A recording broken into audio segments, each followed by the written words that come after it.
Hello and welcome, everyone. For those who were here earlier, who may be tuning back in, I do apologize. Life comes up, so apologize for anyone. Apologize for Chris, and yeah, we're gonna be having a fun, spooky season themed video tonight.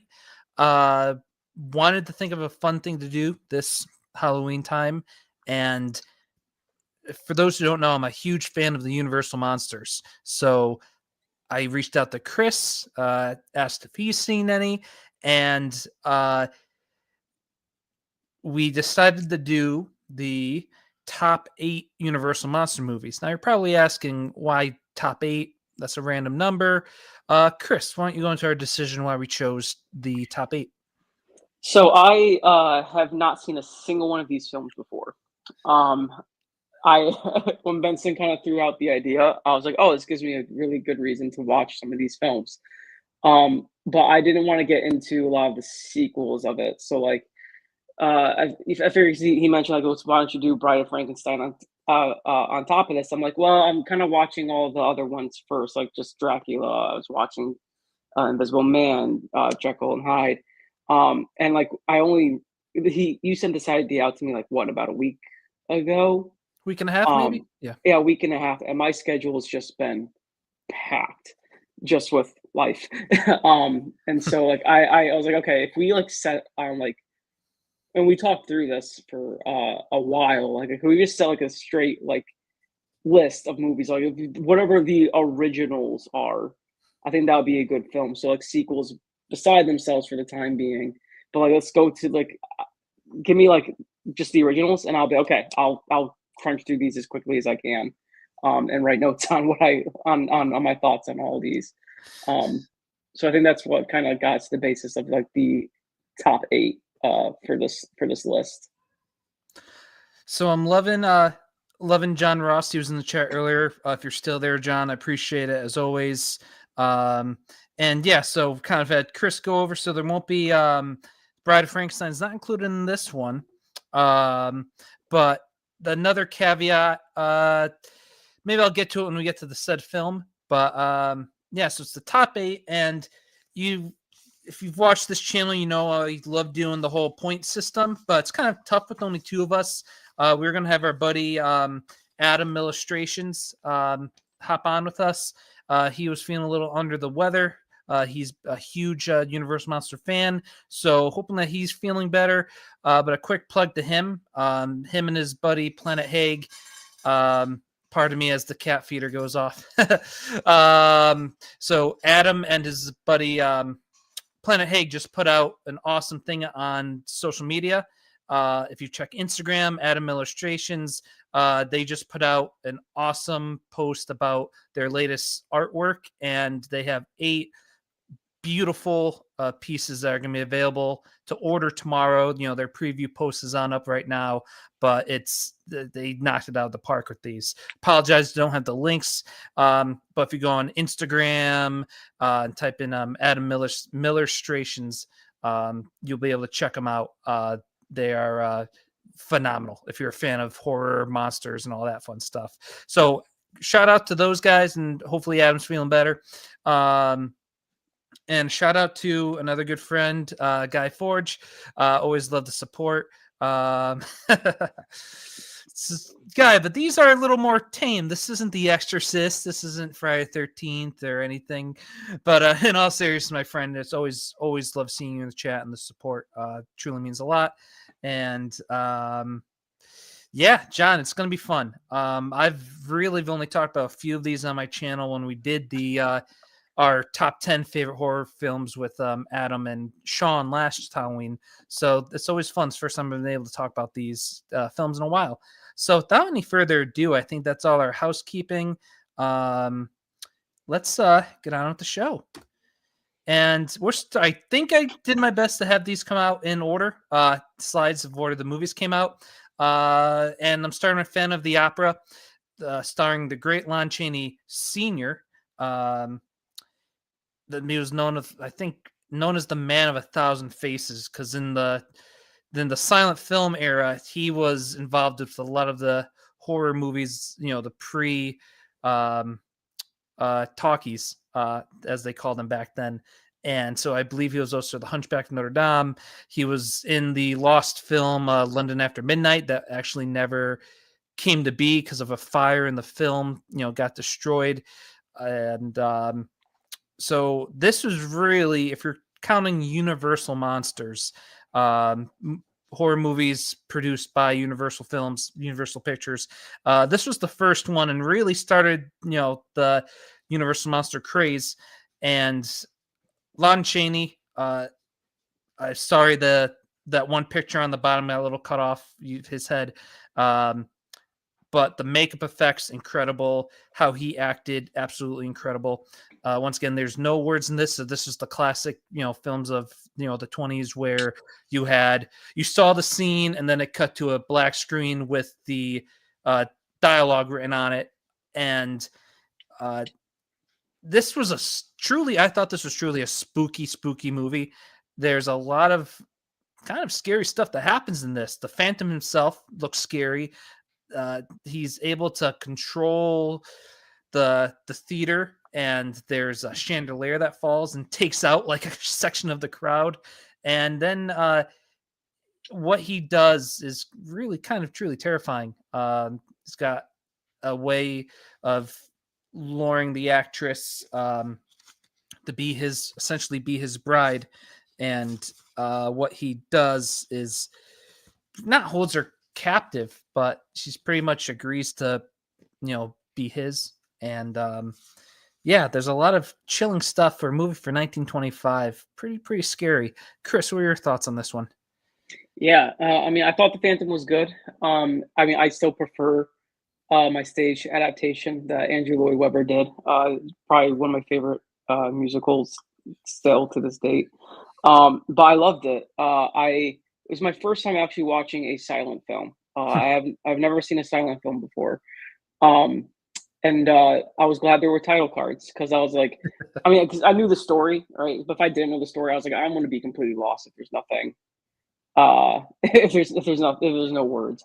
But I thought it was really well done. But like, for it going back to what you mentioned with your buddy George here, saying that it's not like these over the top like scary horror films, and like being so dulled by today's horror, like it was so hard to find like the eeriness of like all these films. So like my eyes just kind of drew more attention to like just the cinematography of it all. I will agree that like the Phantom makeup and costume was the scariest part of the entire film. But also even like the scenic designs for like his dungeon. Oh, I thought they made a really good physical adaptation of the Phantom's dungeon and how it kind of represented the same feeling and look of the Phantom himself, right? Because like, yeah. You're remembering that yes, he's surrounded by all this dark, eerie water traversal like dungeon feel, but like once you get to his actual spot, it's like, oh, there's some romance into this.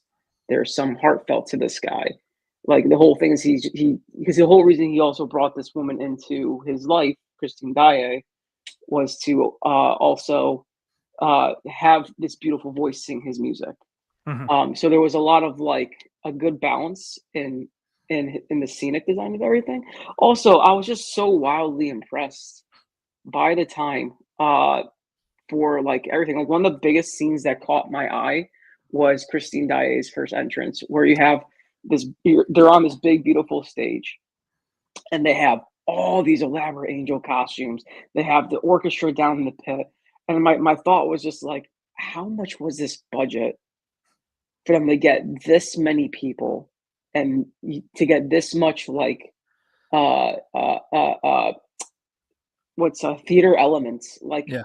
into even in that one scene, like in the beginning when people are entering the opera house. I'm pretty sure it was just they took um a video of people like actually entering the opera like in midday at some point.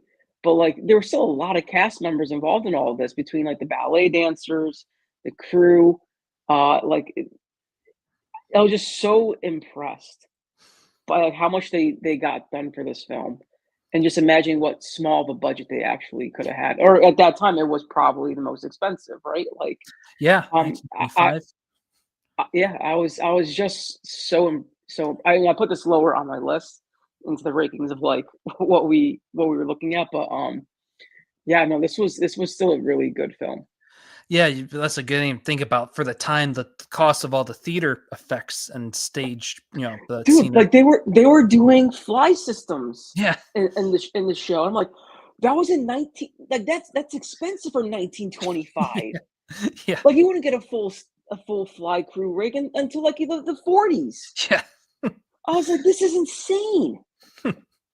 And except my one of my favorite scenes was when she kind of escapes to be with her fiance outside, and Raul, yeah. yeah. First of all, there was parts of this film. Now, sorry, because I've just recently watched this for the first time too. Parts of it were kind of in a color, and there's the masquerade scene, Yeah. and I he's I got. I was gonna say no, because he's wearing that yeah, kind of what's in the poster on the slide here. He's got like his red cape set up, and the mask looks yeah, really cool. And I, didn't think of looking into why like certain scenes like that one were in color, but going right. back for I don't know if that's like the first color piece of film. I don't know if that was edited for the version that was on. I watched it on Tubi or Shutter, I believe. I know you watched it on YouTube, right? Yeah, I watched it on Um, YouTube, but it did the same thing. Like, yeah. I think, Um, it had to be just a saturation of the film, sure. right? Sure. Like, Yeah. because when did color didn't come until when? 60 something? Yeah, that Six makes nineteen, that. like the mid 1960s, Oh, color didn't happen. So it must have just been saturation from the film and age just coming onto. Um, yeah, that's wild that that was the budget. that's insane. Thanks for That's a looking it up, John. lot Yeah. for that time. That's crazy to get that amount of theatrical work in Rough, one Sean. go. Uh, Um, yeah.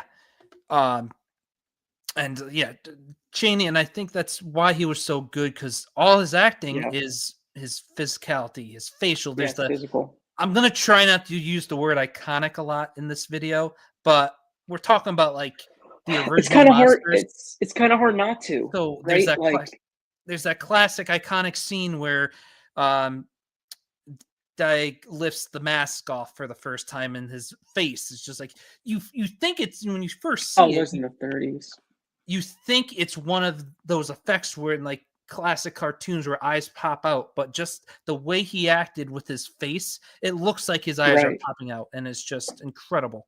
Um and yeah, and there's that scene I was talking about where they're out on the outside and he's on like a pillar looking at him and it's so creepy and cool and very gothic. Right. There's another then the tension in this movie too. That's right, Wizard of Oz. Um, Yeah, I keep forgetting that. I feel like Wizard of Oz is always like a later film just because of how it's yeah, presented. I forget that is a 30s film. but when her fiance Raoul and the other gentleman are in the catacombs looking for her, and the Phantom's got all these traps, and he's almost playing with them. Yeah. There's he almost drowns them and floods a room. He has these compartments. Then there's another scene where their boat guy down in the catacombs. The Phantom attacks him from the water, and it's just Mm, a lot of cool moments. And yeah. yeah, I kind of got sidetracked. I apologize. So it's hard to do the point system for the rankings when there's only two of us. So Mm, I kind of, at the last slide, I have both our rankings up on the screen. And then if we want to attempt to maybe, Frankenstein's monster, a master list, maybe we could talk into combining our two lists, but I definitely have those at the end. So that's how yeah. we're kind of going to do our rankings at the very end. Oh, that's another good point too. Yeah, absolutely. You can Yeah. really see that in his face. So yeah, so like I said, I'm trying to go in order. I think I got them all. If IMDb and Letterboxd is accurate with their release dates, so that's Phantom. Let's move on, and Chris, you can start us off with Ah, the first talkie. okay. Yeah, this was really high on my list. Mhm.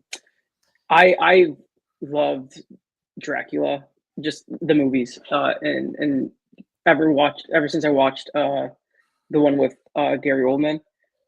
It's one of my favorite Dracula films. So actually watching this for the first time, clearly, like it's it was a shot for shot when they did the remake of it. But man, this one felt more eerie. It just did. Uh, I'm gonna botch his name, but Bela Lugosi. Yeah, Bela Um, Lugosi. To Bela be Lugosi. really nerdy, I'll go Bela, but yeah. I mean, you when we had a conversation about this film earlier this week, dude, you're right. Like, he set the whole iconic image of what Dracula is, right?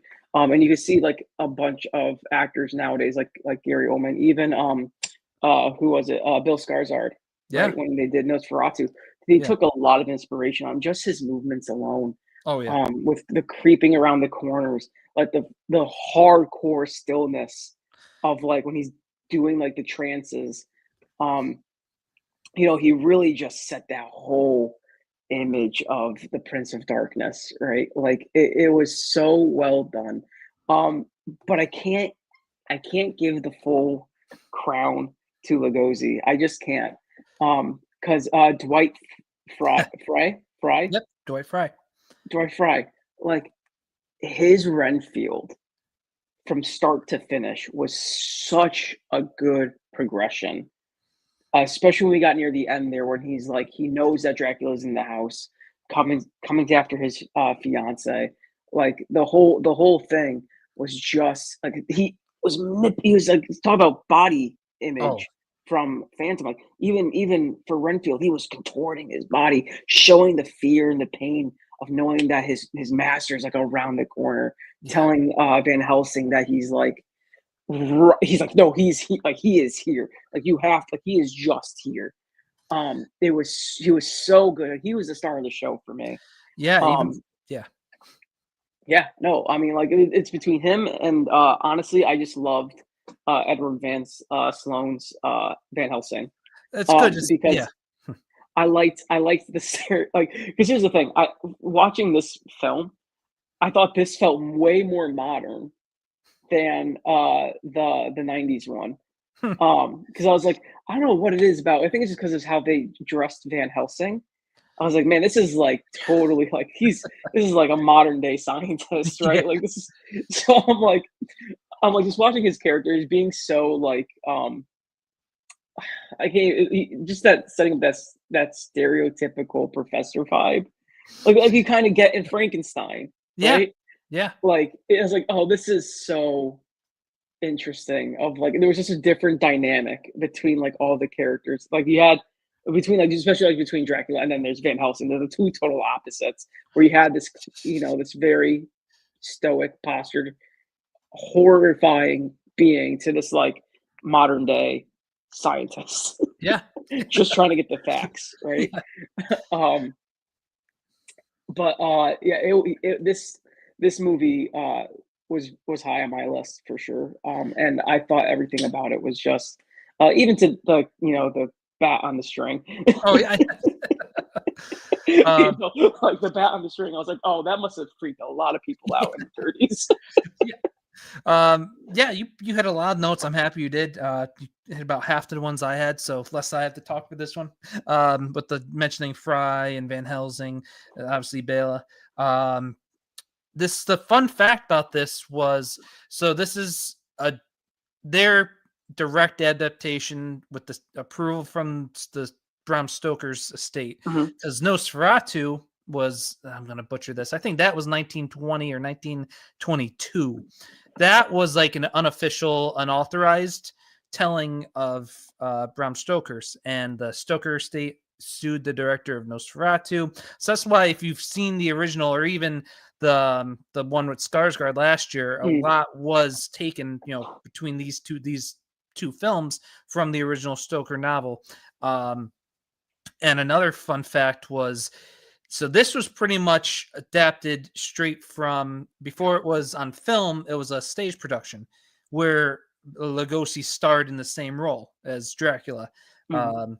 So I was listening to a podcast, and I believe it was the Ranker podcast. They're ranking all the Universal monster movies this whole month, and they said that because it was like the first like talkie Universal monster movie, the first the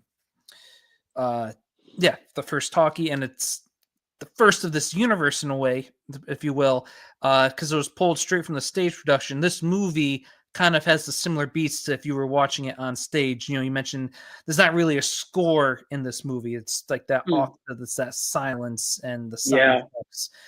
And if you look at how the actors are, especially Lugosi, because he was just playing this on stage.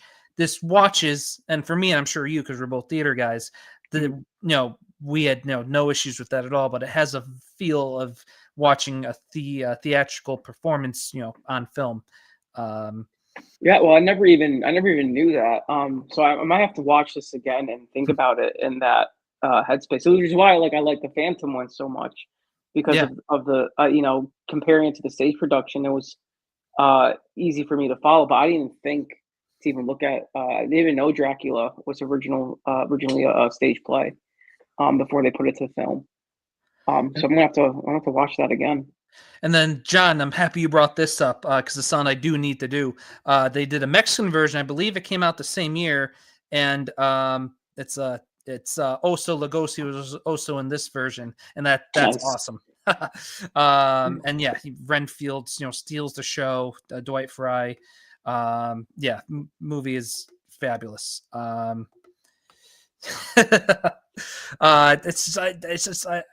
a sucker. If you ask me what my favorite type of horror genre, subgenre is, I'm a monster guy. I There love we go. Jason, I love Freddy, but I don't need the blood and the gore and the kills. I appreciate these are like the godfathers of horror in a way, and just Mhm. all the stuff, all the things we mentioned because of its time. But that is a plus for me. Like the stuff that I almost want to say they got away with in some of these films that earlier, the first Mhm. films to do certain things. Always, oh, Oh, that's that makes cool. sense because yeah, I was gonna. That's one of my last notes. The Gothic scenery is awesome in this one. I love the Yeah. castle. I love the town Transylvania, and where he's then you have Dwight Fry's Renfield takes like the carriage there, and the carriage stops Yep. at the certain point. Then he's picked up by, I might be getting confused, but then he's picked up by another driver who is actually Lugosi, Dracula, and that's similar to Nosferatu as well. And yeah, just my last things, Lugosi had that. He was so suave. He just had that Yeah, coolness. great word. Yeah. It just that's why so many people, any think of any Dracula parody nowadays or ever since.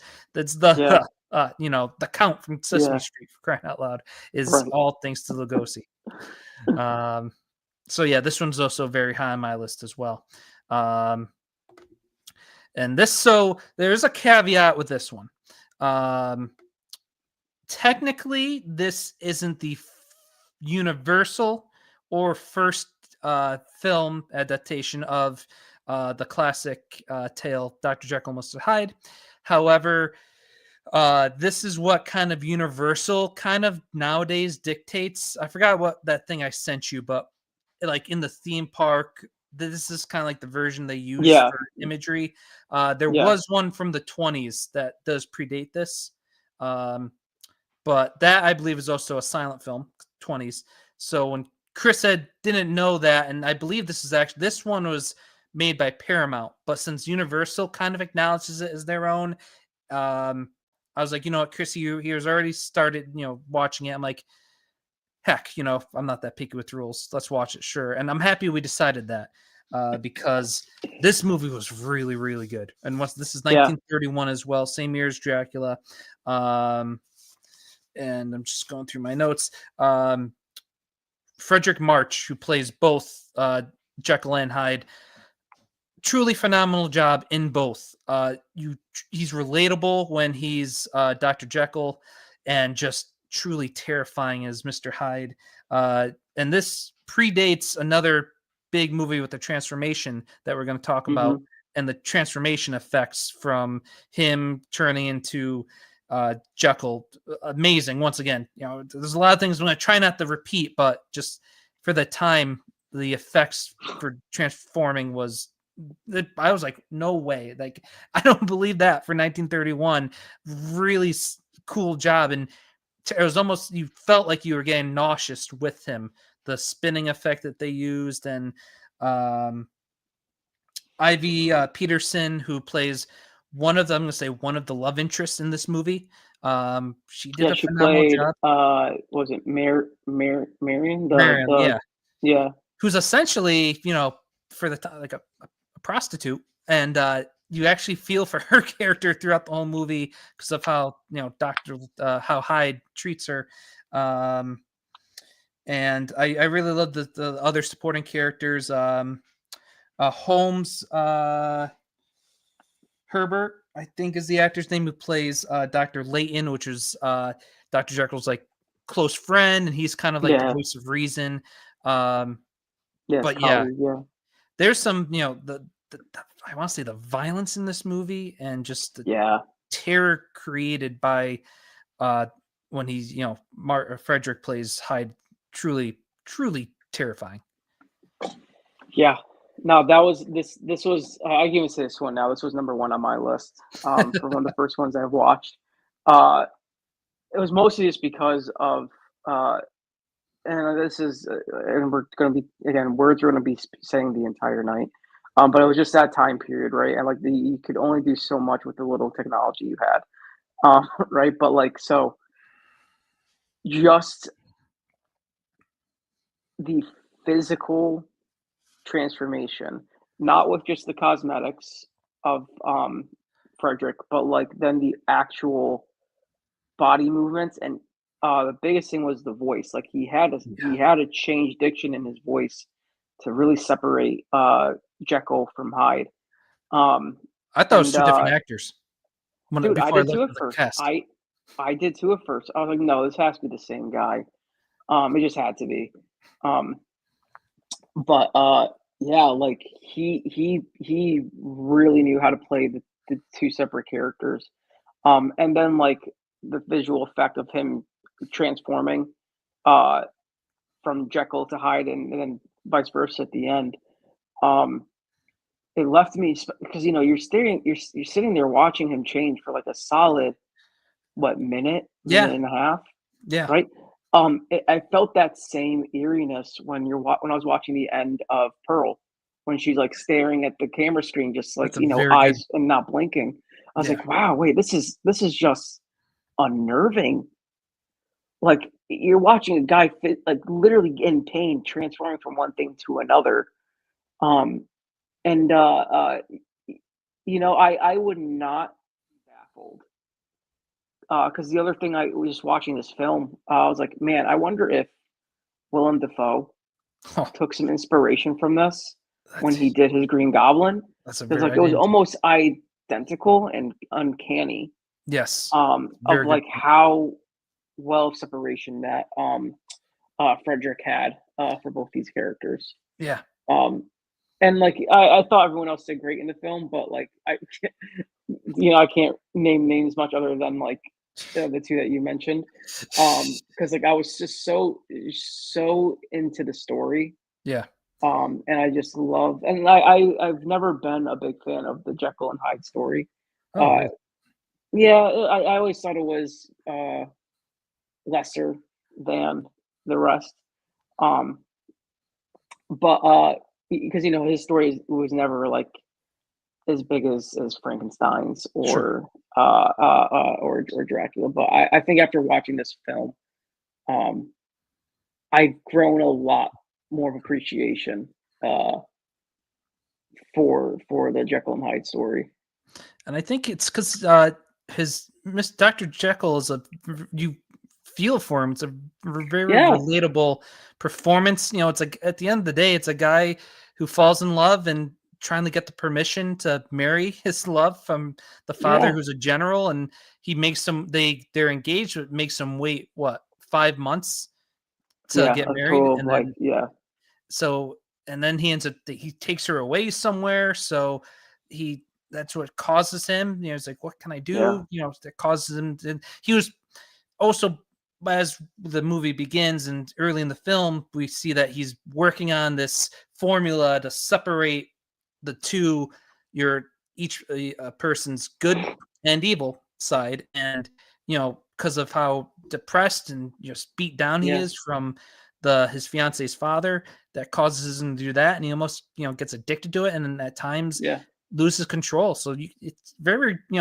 there's a lot of symbolism in this. I won't go that deep into it. It's with all that. So I think because how relatable this film is why it's both high on both of our lists. Yeah. And then if you want to talk about this one. Frankenstein. Frankenstein. It's I just thought of like all the quotes from Young Frankenstein in my head. That's Frankenstein. I love Frankenstein. This is one of the first horror novels I read. I read it in my senior year high school supernatural literature course. We got to take that as a special elective. So we got to read like a bunch of short stories from Stephen King. We got to read Frankenstein for the big novel, and then read a little bit of World War Z for the zombies section. So I remember watching the Robert De Niro film in high school. And again, it's one of these films is like, wow, the original it was just way more of a modern setting and than its counterpart. But I thought Boris Karloff, this was the monster I wanted from him. Other than the other movie that he was in that we're going to talk about later that I just despised. But this was the monster I was looking for. Like, he played the part so well. And then again, there's another just remarkable performance by Dwight Frere as Fritz, or the Igor of the film. Like, again, just dude's physically hurting his body just to get that image. And it was so good. My favorite scene though was still like the Frankenstein with the little girl. Iconic. It was so good. And then also the making of the monster. Like that, seeing these for the first time was like really cool. And just I mean, listen, it wasn't scary. My other thought was like, how did they do the burning of this windmill? Yeah. Like, because I'm looking at it, you're looking at the scene, and it's like, oh, a bunch of people are running away from this, like literally like running away from this thing burning. I'm like, was this a actual windmill that they like built on the set and then burnt down, or was it like a small replica that they did that they just showed in just a larger scale of it burning, and then they like had people down on the set kind of like, I just don't know how they did it, and I really want to know how they did that, because I'm like, wow, that you can't do that stuff anymore inside a studio. So like, I'm wondering how they did that for the time. Yeah, you mentioned Dwight Frere again. Karloff, the performance that put him on the map, and he was hurting. Like, I believe, unless it was the sequel, I apologize, but his back was hurting in this one. And I believe if it wasn't, even if it's like not documented, his movements, what he did to make this monster feel like a newborn child, and just is just phenomenal. It's so much has been inspired. There's been so many different takes on the Frankenstein and Frankenstein's monster, and we're both big Rocky Horror fans, so that's directly a Frankenstein in a way ripoff or parody. So yeah, his movements are great. It's so simple, but it was the first, like, his grunts and everything. Yeah. Also, Colin Clive as Dr. Frankenstein, phenomenal. It's alive, it's alive. Yeah. That's one of those just the classic movie quotes, not just horror classic quotes. How many other TV shows have like goofed that or said that? So his Right. performance great in there. So I love the story overall, and I love the idea. I love the creativity to come up with this. The Frankenstein's monsters. I love the monster itself. The movie, little slow for me. I think every time the doctor and the creature Mhm. are on screen, it's Mhm. great. I think or I should say, yeah, the two of them. But a lot of the stuff with his wife and the Burgermeister. It's some of Mm. the people stuff kind of drags for me a little bit. And for me, this one, even though a lot of people say Dracula is so slow because there's no score and it's moves kind of Sure. slow. And this one, I love Karloff and I love the character of Frankenstein's monster. The overall movie a little bit slow for me, and you'll see in my rankings, how that kind of translates. Sure. I mean, I honestly felt like it was quicker than Dracula, just because I knew the story well enough. It Yeah, just kind of like sped up. I understand your point for sure, because like um it is one of those movies, like if you don't know it, it will kind of the story does drag. yeah, but Even like the actual narrative, like the story does drag. gotcha. Yeah. Cool. Well, next, Oh, sticking with Karloff, and I get the pleasure of starting first with this one. Once again, the Mummy is just one of the classic Universal monsters. The design of the mummy wrapped up, coming out of a tomb, in the tomb, great. This movie's rough, and it's because there's barely any mummy. So what kind of is already a red flag right off the rip is they're talking about the scientists, archaeologists are talking about the expedition of getting the tomb, but they don't show it. Granted, I'm trying to it's 1932, maybe for whatever reasons would maybe, but still. That being said, it's the intro is just them talking about acquiring the tomb, and then mhm. you have when we see Karloff in the under wraps, the Frankenstein, the mummy walking around and using like his power for the first time when he truly just drives the man insane. Amazing scene. Like that guy's like hysterics are still ringing in my head. It's his, but once he turns like into Imhotep, and it's funny because I think probably you as well. My first real introduction to a mummy movie, the first mummy movie I really saw was the Brendan Fraser, and a lot of it is still essentially the same story, the same beats, but 1999, so they really have more fun with the technology at the time, the CG at the time, the practical effects at the time. Um, but yeah, also the mummification scene when Imhotep Karloff is talking about his origin, how he became the mummy, is cool. That and kind of a pretty scary scene. I'm sure for 1932 that was very scary. Um, but yeah, this one's just is a kind of one. The most of the film doesn't even take place in like pyramids or a museum. It's like in a living Mhm. room fireplace and just kind of Yeah. unfortunately boring. Karloff's great, but yeah, And that's where it really lost it for me, was like we really didn't get a lot of the uh parts in Egypt, right? Like we didn't get anything within the tombs that I was expecting.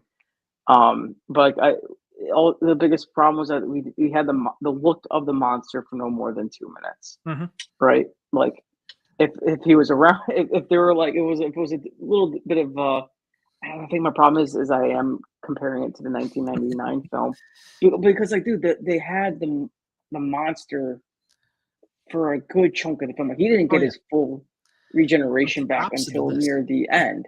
It's Yeah, the opposite of this, and I'm like, I thought the whole point of that this story would be like the telling of the mummy. You're watching get his is regenerating. Mhm. And not just and that's the whole journey for this monster, is to get back his mortality, right? Yeah. Um, but they I have no words for this. It's I a really weird don't. thing.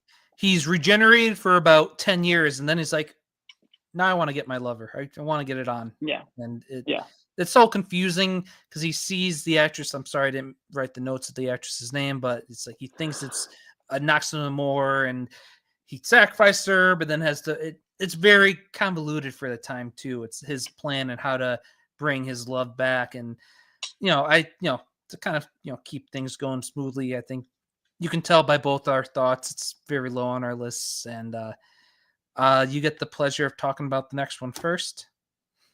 Ooh, okay, The Invisible Man. So I thought Claude Rains did an Oh, excellent job of just playing crazy. He yes, just played crazy, and I'm like, maniacal. yes. And Yes. I watched this right after I watched The Mummy. Like, yes, Oh, nice. this is a monster movie that I want to see. I want to see some dude just go off his freaking rocker. um, but this again is another film of the practical effects Yep. that really made it, Yep. right? Like I love that even if the slightest thing, like if it was just the because they did this one a couple of times where they tip off an actor's hat, and it could have been just something with like a thing of fishing wire or Yeah. whatever, right? But like, even the actors playing to the bits of like Oh being yeah. knocked over, getting slapped, or like being touched by the guy with Claude Rains' voice still like Oh echoing in the scene. I was like, oh, this is what makes a monster movie. It's yep. the dedication. And the dedication really hit so hard in this film. And I think it was because it's such a fun character, right? Yes. That I think that with the energy that Reigns was giving, it just helped everyone else around him just feed off that energy. Yeah. So like people were genuinely scared, and I'm like, look, like yeah, like you should be. You don't know when a freaking chair is gonna move in the middle of a No. scene. like you could tell they were trying to expect the unexpected and Yes. still be surprised by what was happening in the scenes.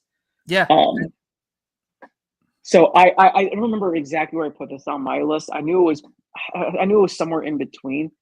But I really loved this film. Yeah. You pretty much hit all the notes I had. The Claude Rains. He's smart. He's maniacal. He's insane. His laugh, like like it's Yeah. and it's a very Even though that was a little overdone, yeah. 'cause he But laughed a lot to my throughout the point, film, you but mentioned it was good. think of that, but 1,000 trillion times better. But to your point, this is a very movie that could have been one of the first like B movies, like schlock. Yeah, But because of his performance and how good he was, I think it, like you said, it really helped the cast to stay serious and truly be terrified. Because this yeah, is a very easy. If it's any other schmuck they pulled off the street, this right. could easily be a laughable movie Yeah, for the wrong reasons. But yeah, it's like he's almost like a joker. You don't know what he's gonna yeah, do, but he's also yeah, smart at yeah, the same time. He calculates like the guy William Harrigan who played Kemp, like the abuse he took, the verbal abuse he takes from the yeah, Invisible Man, and it's just like he's like, I'm gonna kill you, Kemp. Like it's just like it's truly obviously, if you came across Dracula or Wolfman or Frankenstein, like you'd be right. scared. But when you're watching from a movie, like this might be the scariest movie on the list because Yeah, you can't see it. Like if yeah, the worst power to go get into the wrong hands is the visibility because God yeah, knows what could happen. Um, yeah, so yeah, this is it's this this came the year after the Mummy, and it's a good thing because I don't know how I don't know what revenue was or box office was back in the day, but a movie like the sure, yeah, Mummy, and to have a big bounce back like the Invisible Man, um, yeah, yeah, truly good. And this is I honestly like I truly think this is the scariest movie on the list. yeah. I agree. Um, all right. And then we got the Wolfman. So Lon Chaney Jr. So Lon Chaney Sr. I always wondered, like, were they the same person when I was younger? So Lon Chaney Sr., who played the Phantom in all those early films, he I should have wrote this down, but he died at a very young age. So this is his son, Lon Chaney Jr. And this film, we talked about transformation scenes. So this was 10 years after the Dr. Jekyll, Mr. Hyde that we talked about, but still for 1941, this set the tone, and there's so many great transformation scenes in werewolf films. You think American Werewolf in London, obviously, and you think of The Howling, but this was and I know Werewolf of London does predate this movie by I think about 10 years. So this wasn't even the first Wolfman movie. I tried watching that last year. It was too late. It's not a fault of the movie, but I didn't finish it. I fell asleep and never went back to it. That was, if I had more time, would have loved to watch the whole thing. But, you know, when you say Wolfman, this is the one that everyone thinks about. And you truly feel for Lon Chaney's character, similar to Dr. Jekyll and Mr. Hyde. Just, it's a curse. And he's living with it. And it's the same idea as Dr. Jekyll and Mr. Hyde, you know, a part of you that, you know, is another side of you. So when he's like trying to cope with the fact that he's, you know, he's got this condition, it's, you really feel for the guy. It's great seeing Bela Lugosi as the gypsy's son, who is the first, you know, werewolf in the movie that Lon Chaney battles, and that wolf ends up biting Lon Chaney, creating this Wolfman. And I just found out that was actually a German Shepherd that was Lon Chaney Jr.'s German Shepherd that attacks him in the movie. I just that's cool. saw that on a real YouTube short today.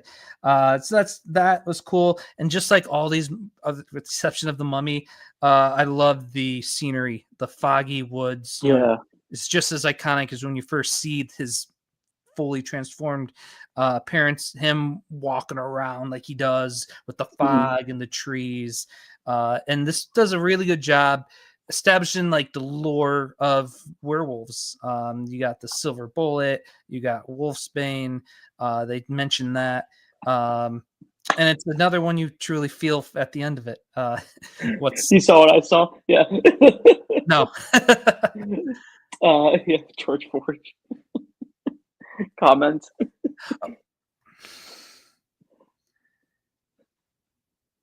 Yeah, I can't pin these like you can. I wish I could.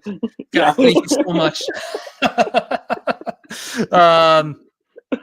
Yeah, Guy Ford, just referencing my one of my all-time favorite songs is Werewolves of London. One of my dad's all-time favorite songs, Werewolves of London. And when I put out my album, which is available on where all music platforms are, Napoli, Mike Benson, I had to cover that song, Werewolves of London. So it's an homage to the song, homage to the character, and you know, I was able to make it through the whole version of the song and yet the movie. So that's so. But yeah, Lon Chaney Jr. in this, it's a truly the end of it is, it's a, you know, you feel bad for the guy. So yeah, that's what that's what I really love about the movie. It was Lon Chaney's performance, because like he just started off as this just cocky guy, right? Like he's full of confidence going in, because he saw a girl, Evelyn Anchor's character, I think Gwen, like through a telescope, right? And he was all in on this girl. I know. And then as soon as the curse comes in, it's like, oh, no. We're snapping out of this. Like, I'm literally killing people, and I might literally die from this thing. So he knew how to play scared, so well. Yes. Which made me feel uncomfortable. So I'm like, I feel bad for you, dude, but like, no offense, like your cocky actions, you brought this kind of upon yourself. But it was just like, oh man, like you feel bad for him when you especially getting into the transformation, and then waking up and just waking up the next day, he's just like, who did I kill? What did I do? I don't remember. um, was just it was so well done. Um, one of my favorite transformations, next to the Jekyll and Hyde one. Um, but for like the werewolves alone, I still think the American Werewolf Oh yeah, in London, that transformation actually tops this one, just yeah. with the prosthetics of like the Oh hand stretching yeah, and like the mouth getting gnarly. yeah. But this was really cool seeing the same camera techniques that they did in Jekyll and Hyde to kind of do the same thing uh, for the Wolfman. And also, I really just love the story. Oh yeah, It was way more captivating um, than a few of the other ones on this yeah. list. Um, so I have nothing but good things to say about it. And I just love the costume designs too. Yeah. I thought everybody looked great.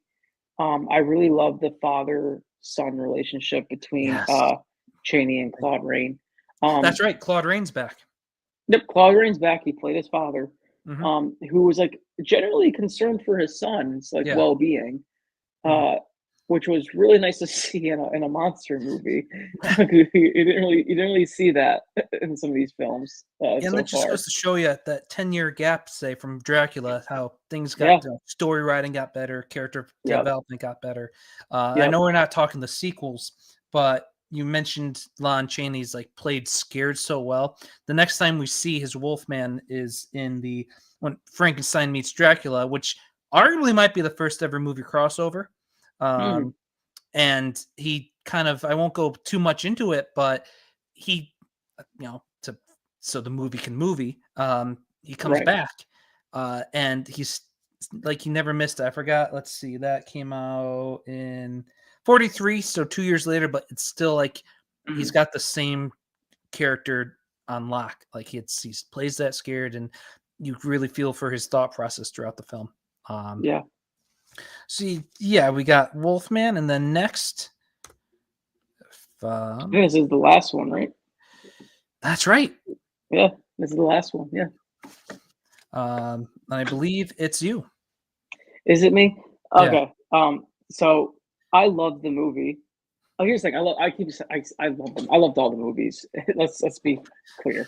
I loved all the movies, but this one wasn't as high on my list, unfortunately. As like I know Benson, this is probably your number one. Um, this one wasn't as high on my list because I really wasn't as. And again, it's probably just because of the the breaking of the modern day horror films that just Sure. like I don't this to me is goofy compared to every other one I watched so far. Um, but you know, that picture of my mother-in-law. I'm sorry. I don't know. Can't answer that question for you, George. um, but I put this higher on my list because what made me, as I'm watching it, what made me more scared was like the actual threatening situations these actors were in. I was like, dude, the guy who's in the costume for the creature, like they had to have some precaution protocols So, from him being under this depth of water and that heaviest prosthetics and padding. Like that felt more. I felt more scared watching these guys doing this in these types of outfits than anything else in the film. yeah, a quick there were two creatures. One that just the two actors. One did just all the Yep. land stuff, and then they did have one who was I believe, an experienced swimmer or diver, um, did all the underwater stuff. Just wanted to add that because you brought that up. Gotcha. Gotcha. I mean, I that helps, I guess, a little, but still, like Still, yeah. you still have to think like how far underwater do they actually have to be to make these films look as close to reality as they possibly can, right? Yeah. Um, so that's what honestly freaked me out the most. Um, but I was also just so I was admired by all the underwater camera shots and the effects. Um, you probably would think that this a lot of these camera angles were inspired for like movies like Jaws and uh, uh, uh, other like big ocean Aquatic movies like horror. this, Yeah. right? Yeah. But it was entertaining. I had fun with it. Um, you know, because again, like I really didn't see it. I couldn't. I really couldn't. I don't know why. Like my brain just just couldn't think that it was a horror, a scary movie. You know, um, and I thought I loved the costume, but it's personally I'm like he just looks goofy. I'm I'm Chris, just gonna let this guy be as it is. I'm gonna need you to keep talking and run solo for just a couple minutes. I'll be right back. Sure, no worries. I could try my best. How's everyone's day today? I can't pin comments like Benson does. I don't. He didn't give me that. He didn't give me that approval to just pin comments on the channel here. Um, but I hope everyone's having a good day and enjoying the video so far. You know, Benson has been wanting to do this for a while now. So it was nice that he kind of threw the idea out at me a couple weeks ago. Um, so yeah, what else to talk about? It's 10 o'clock at night. I believe we would all have work early in the morning. I know I do. I have work at 8 o'clock, so that's going to be fun. I got a 45-minute drive to get to where I need to go. Um, but yeah, guys, keep following the beast. You all know him. You all love him. I love doing videos with the guy. He always tries to get me involved because he knows that I like doing these as well with him.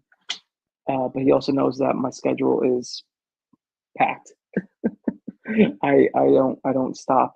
Uh, I don't stop the grind. So cool. Well, I hope Benson's okay.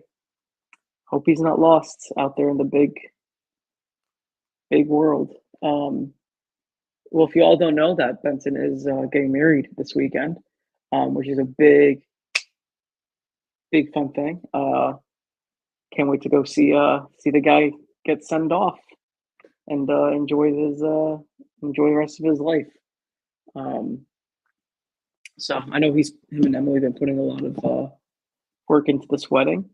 Uh, so if you guys are still on, drop a quick comment to congratulate Benson on his next step in life. Other than that, guys, I don't know what to talk about. So, uh, yeah, super exhausted. Just yeah. Um, cool. Fun fact: my studio is a complete mess right now. I have too much shit in here. I just took apart the drum kit that's in the back there.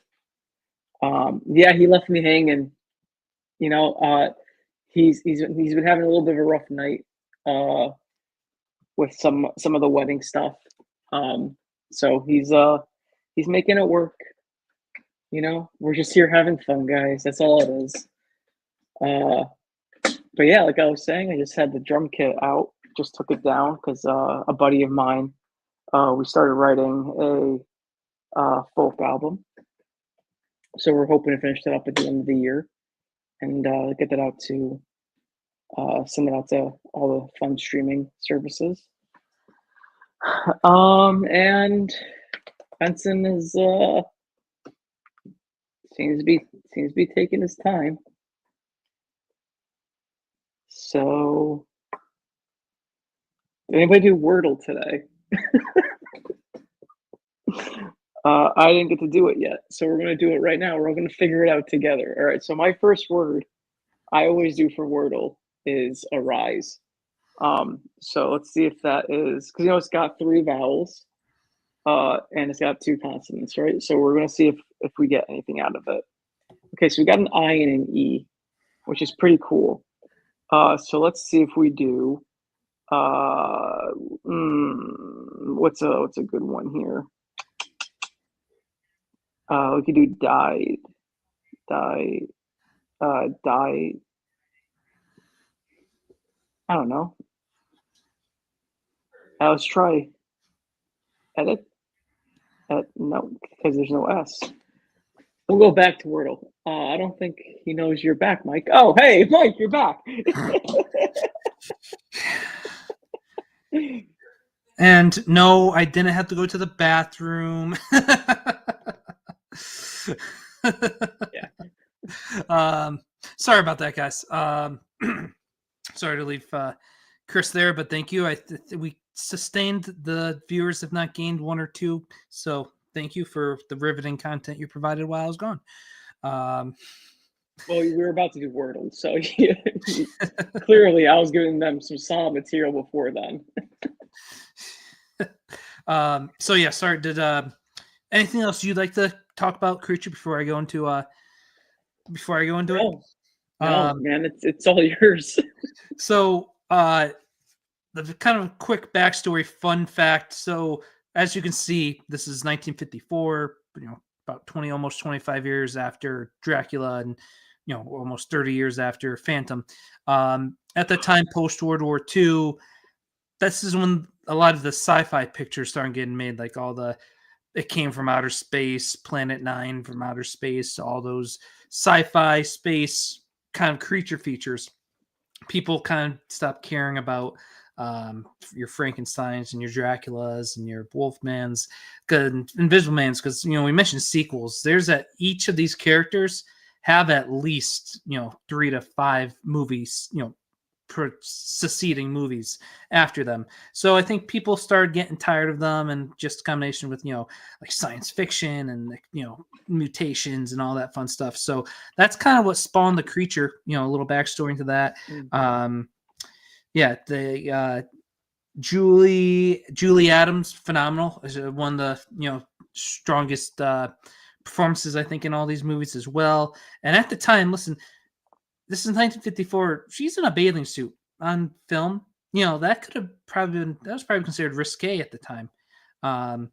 So this, just, and I love it. And this is gonna sound really weird, but the picture on the far right, there's a cool dance ballet theater-ness to it that always is like hypnotizing. Just seeing just the pure curiosity from the creature, and her having no idea what's swimming that close below her.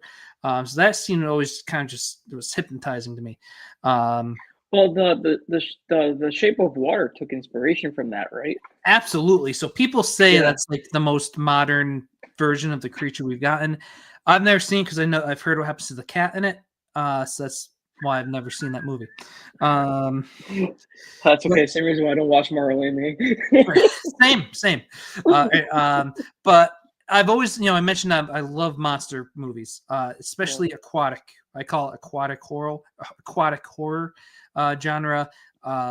So just seeing any kind of sea monster, sea creature, and how they tie it into just like, the ninth wonder of the world, the missing link, with tying in like evolution, and it's just, I thought that was a really cool backstory to it.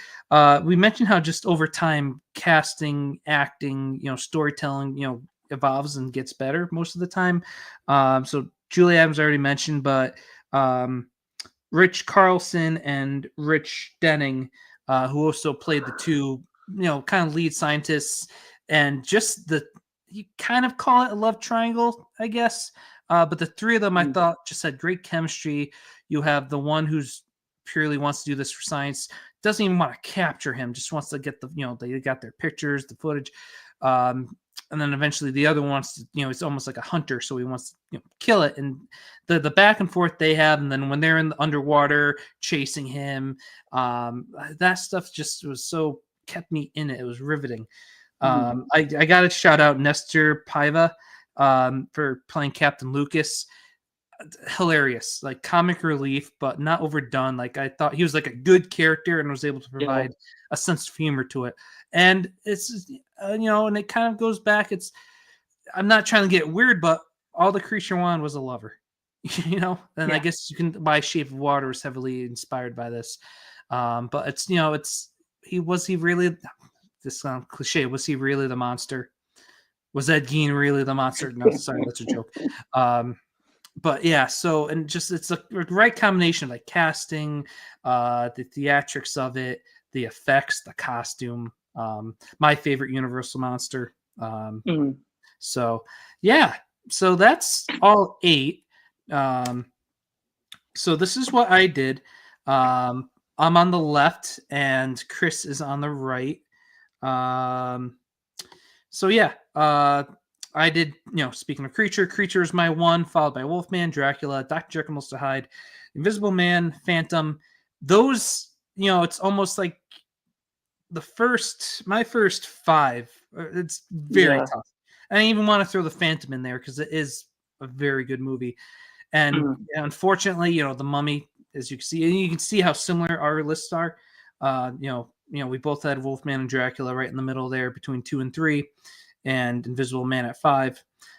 So there were like a lot of ties. So like if just using the point system, it would have been a tie. We would have Yeah. the tiebreaker. Um, you know, um, yeah, Frankenstein was just a little bit lower in my end by a spot, and then once again we both had the Mummy. So Chris and I clearly both have great taste in movies, first of all, and so if we were to come up with like one master list, let's see, what if we did? I'll give you Dr. Jekyll at 1. We could then go Creature at 2, Wolfman 3, Dracula 4, Visible Man can stay at 5. I'll put Frankenstein at 6, Phantom of the Opera, and Mummy. Um, Or I could agree with that, but I would honestly still push Wolfman up and keep Creature at 3. That's just because I don't have that same connection as you do with the film. sure. I still think that I still think Wolfman is a little bit more superior than the Black Lagoon. Um, I could also debate us moving Dracula lower. yeah, honestly. Yeah, I could see us pushing Invisible Man up higher. So I could see it being Dr. Jekyll, Mhm. Wolfman, Creature of Black Lagoon, Invisible Man, Dracula, Frankenstein, Phantom, Mummy. That sounds good to me. And I know for people who by any chance are just listening to this, there's no visual cue. But yeah, I think that's fair. But yeah, this is so after watching all these, I think what for you all for the first time. Yeah, all for the first Um, time. what was this like? Watching them, kind of, to sum everything up, and what was it like watching them, and kind of your going to your thought process and ranking them, and yeah, your overall thoughts. Dude, I just grown so much more respect for the older films. Like as I was watching this and I'm at work, I was talking to the the technical director at the Quick Center Performing Arts. I was like, Russ, like, dude, I just started watching uh all the classic horror films, and he goes, "Ah, Lugosi," and I'm like, "Yeah, yeah," and he's like, "So," and we had a small conversation about it, and I just kept going back to like I just love how much they did with just like the little technology at the time to make things scary, and it gave me more respect for, especially because the line of work that I'm in, right? Like I when I'm not working at a campground in the summer, I'm a sound designer and engineer for the community college theater in Waterbury, and I work at the Quick Center Performing Arts, and I pick up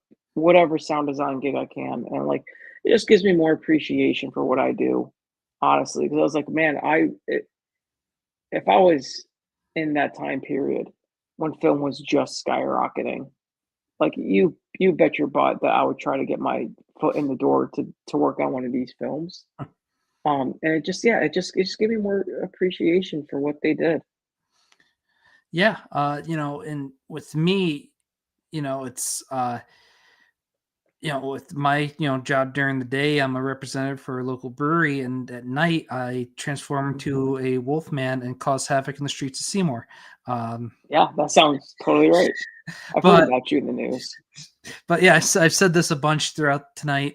These are my favorite genre of horror. These monster movies involving these classic, I'll say it again, icons, and so in this watch, I had seen all but Phantom, Jekyll, and that's it. But kind of rewatching, I say watching those for the first time was neat because I watched Mhm. Nosferatu, the original, last year, and you got to be in the right headspace. You got to be not tired, but I really do love watching the 1920, at least the horror films. And I believe, I could be wrong, but The Man Who Laughs is also one of those. It's a film from the 20s. I want to say that was Universal, but I could be wrong. That the character in that inspired the Joker by his look. So I've and even the older I get, my appreciation grows even more Mhm. for watching these, and just the impact. You can't deny the impact that they had on Yeah. not only horror but pop culture for the years Yeah. after they were made. And that's why it boggles my mind that these movies are so good with the limited technology that they had, and with the exception of a Yeah. couple we mentioned, like Brendan Fraser's, at least the first one, parts most of the second, Shape of Water, which I haven't seen, but like, why can't we get a good Wolfman movie? I've not seen Yeah. the Anthony Yeah. Hopkins or the and Mhm. Benicio del Toro one, but we just had a Wolfman movie this year that I believe, saw together, and that was Yeah. not good. Uh, No, it wasn't good, and you should have just taken. Okay, guys. Like one quick side note. That's how I always tell Benson. When you know a movie is going to be bad, just take it for what it is and enjoy it. And but I know the beast. You are a perfectionist. You are a purist, and you love your films the way you want them to be. I enjoyed The Wolfman because I knew it was crap. But I But can't I do agree with that. you. No, I but I agree can't with you. like a movie Yeah, for I expect when it's a property I cherish so much. For me, yeah, I and can't I I I can't totally enjoy it get for how it. bad it was. I Um, totally get it. I totally get it, dude. Um, um, we've had water monster movies, and there's actually one, I think it's called Monster Island, that came out Shutter. It's on Shutter. It's probably the best because I haven't seen, once again, I haven't seen Shape of Water. But this movie, Monster Island, I'm pretty sure, yeah, it's on Shutter. It probably and I haven't seen any of the Creature sequels, but it's probably the mm, best Creature movie um, since Creature with Black Lagoon. It's got two Korean War soldiers stranded, uh, one being Korean and the other being, I believe, British. And I could be completely wrong, but it's enemies at war have to come together to fight off this monster, which is like essentially a gill man. That was mm, good, but like, there's been good and bad. We're past the Twilight days era. We've gotten some good vampire movies, like we saw Annabelle. No, not Annabelle. Abigail. But then we also, Abigail. Yeah. which we saw, and then but which we also saw, The Invitation, which Yes. was not good. That. Um, Well, it honestly started so well, yes, and then like it was. I don't know what was that year? 2023, 22. yeah, one of those. Yeah, Like it was one of those years during. And again, it was the aftermath of COVID. Because you and I have this conversation all the time. Like there was something just about the era of those movies where like it was always the last 20 minutes of the yeah. film. Like the third acts always And you flopped. know what? I'm Like seeing we that just saw still, that. and I'm seeing We that. just like Yeah, we just saw that with the Conjuring movie, yeah. the last Conjuring movie. Like it started off so well. I was getting into it, and then all of a sudden you get this flop of a third act. I'll be honest. Overall, I liked, but the Black Phone 2, I thought, really gets out of its own way with the rules, and the third Mm, act flops there. Shelby Oaks, I know it's Chris Stuckman's debut, so but I enjoyed that movie. I thought the third was, it's modern, and I'm not trying to sound like old man yells at clouds, but it's just a lot of these modern horror movies are just, for me, they're not hitting the landing.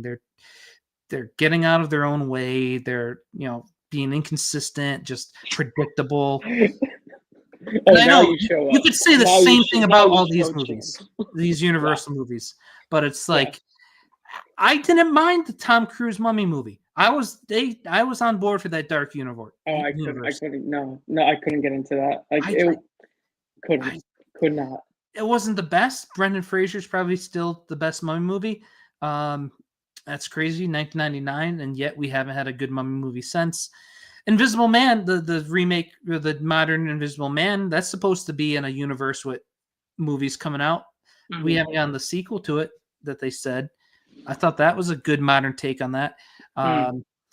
But anywho, I do want to say for next year, and things obviously could change, I really want to get more into more of the sequels, and I'm sure maybe you too as well. Not seeing really any of them, but I also want to really get more into the Hammer horror films, which is kind of like, you know, someone could say the Universal monsters walked so Hammer could run. That might be a little bit too, you know, putting down the Universal movies, but that was kind of like the next step in these classic monsters. You know, Universal monsters, come time that the last Creature film comes out in the 50s, they're starting to get bored. People are starting to get bored with them. You have Hammer films with Peter Cushing and Christopher Lee, and then you have Vincent Price coming in doing a bunch of horror. So once again, it's like I said, these are like the godfathers of horror. If you did a Mount Rushmore, I thought we were talking about potential videos to do a Mount Rushmore of the eras of horror. But yeah, if you did like the Golden Age, you got to have Dracula, Wolfman, Creature.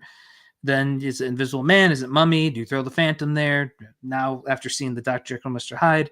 So, but yeah, I'm kind of going long-winded, struggling with just ending this. But hey, look at this guy. Yeah, shows up at the last minute. Now all the scary stuff is over. Very but he is right there. I said I like the Tom Cruise one. I'm the one person who did, not more than Brendan Fraser's Mummy. It's just going back to that quickly. That came out at the perfect time with the perfect cast.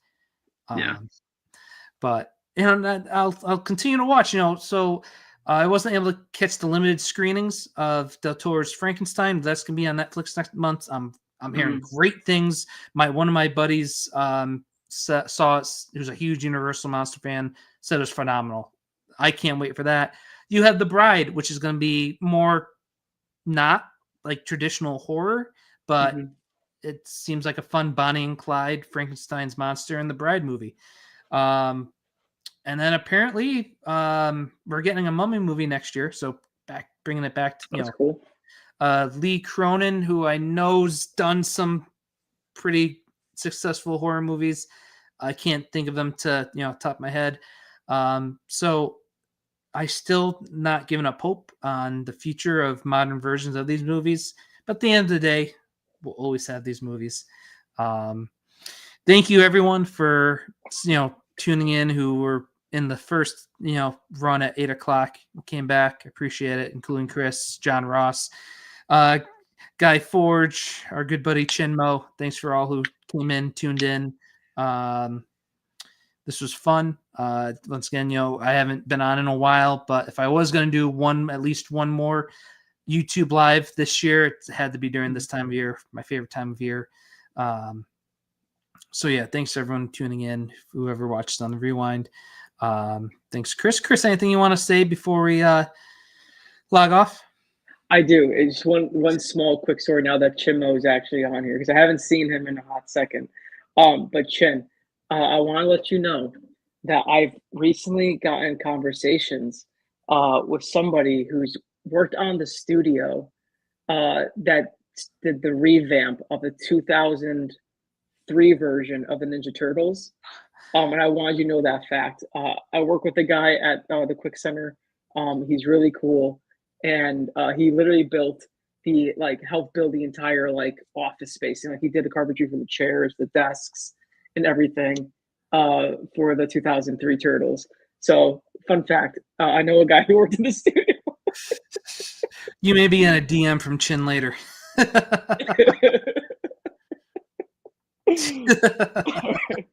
And that's how we end our movies, guys. Horror. We love your horror, but always go back to Ninja Turtles. And then, Guy, thank you so much. It's a big weekend for me this weekend. Yes, congratulations to the Beast for his nuptials. He's going to be married this weekend. It's going to be a hell of an awesome time. So if you are in the comments now, please wish him the best of luck because he doesn't need it, but you love the guy. So show him the love. Thanks, man. I'm marrying the love of my life, my best friend, my rock, and Oh, thanks, man. Follow me. you're not supposed to say that on air. But thank you for that. Thanks, Sky. But yeah, it's gonna be a fun weekend. Don't know when you'll see me here again, but I've always got ideas involving this guy, involving Chin. I'd like to get guy on one of these videos. And that being said, thank you everyone once again. Have a happy and safe Halloween. So hope you celebrate it as you do, and all is well and safe. Watch some good movies, have some candy, have a fun time trick-or-treating with the little ones. Hope all that's fun, and keep it spooky, everyone. Peace.